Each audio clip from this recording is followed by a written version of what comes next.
Excelências, muito se fala sobre como foi feita a disponibilização dessas provas. Como que a Polícia Federal nos apresentou? A defesa fala muito, reclama muito sobre impossibilidade. Mas vamos mostrar.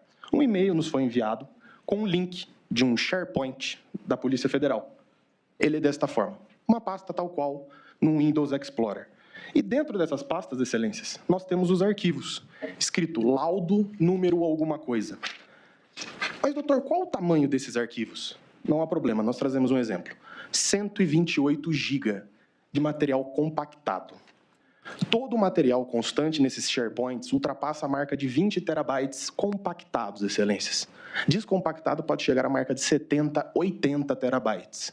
Como, no curto espaço de tempo que esta defesa técnica teve, é possível de se analisar. E nesta sustentação oral irá se provar a necessidade de ter acesso à prova, não aos IPJs. E aqui, excelências, nós temos um fato curioso, que essa defesa técnica vem desde o primeiro momento martelando a necessidade de se ter acesso à suposta agenda que o Ministério Público traz. Olha a pasta que me surge 2 dias antes do interrogatório. OP Tempus Veritatis. Curiosamente, não se sabe por quê, nem como, se aparece uma pasta com as digitalizações do que seria a Operação Tempus Veritatis. E aqui está a prova de que foi inserida no dia 8 de maio. Lembrando que o interrogatório foi dia 10.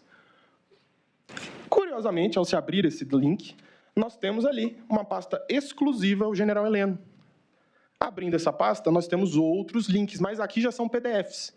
E vejam o nome dos arquivos, onde nós achamos a agenda. Olha o nome do arquivo onde está essa suposta agenda. Item 6EQ01AA75-2024. Como é possível localizar um arquivo desse, nessa montanha de documentos e nesse excesso de documentos com nomes que não se entende, não se sabe de onde vem? Com base nisso, essa defesa técnica na fase do 402 requereu nada mais que: desse modo, requer-se a Vossa Excelência seja determinada a Polícia Federal que apresente material catalogado, ou minimamente com índice, que torne possível a análise desse material.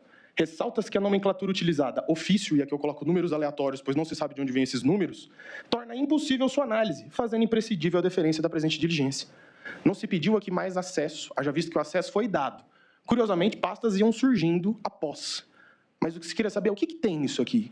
O que quer dizer esse número?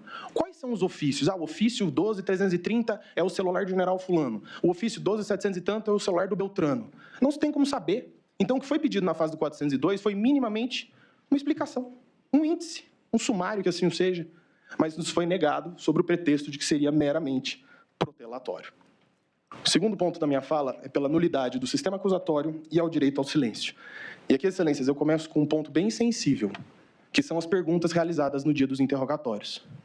Vejamos, excelência, que aqui se trata das perguntas diretas. Nós não pegamos, por exemplo, quando o Ministério Público faz uma pergunta e o ministro relator se aproveita para fazer uma pergunta em cima, ou seja, que são perguntas originadas diretamente do ministro relator e diretamente do Ministério Público. Nós temos 302 perguntas do ministro relator contra 59 da Procuradoria-Geral da República. E aqui, excelências, muito se indaga, mas somente perguntar a mais não quer dizer que houve uma violação propriamente. O juiz também pode produzir provas. Mas aqui nós temos um fato curioso. Uma das testemunhas arroladas, o senhor Valdo Manuel de Oliveira Aires, foi indagado pelo ministro relator a respeito de uma publicação dele nas redes sociais que não consta dos autos. Ou seja, nós temos uma postura ativa do ministro relator de investigar testemunhas. Por que o Ministério Público que não fez isso? Qual o papel do juiz julgador? Ou é o juiz inquisidor?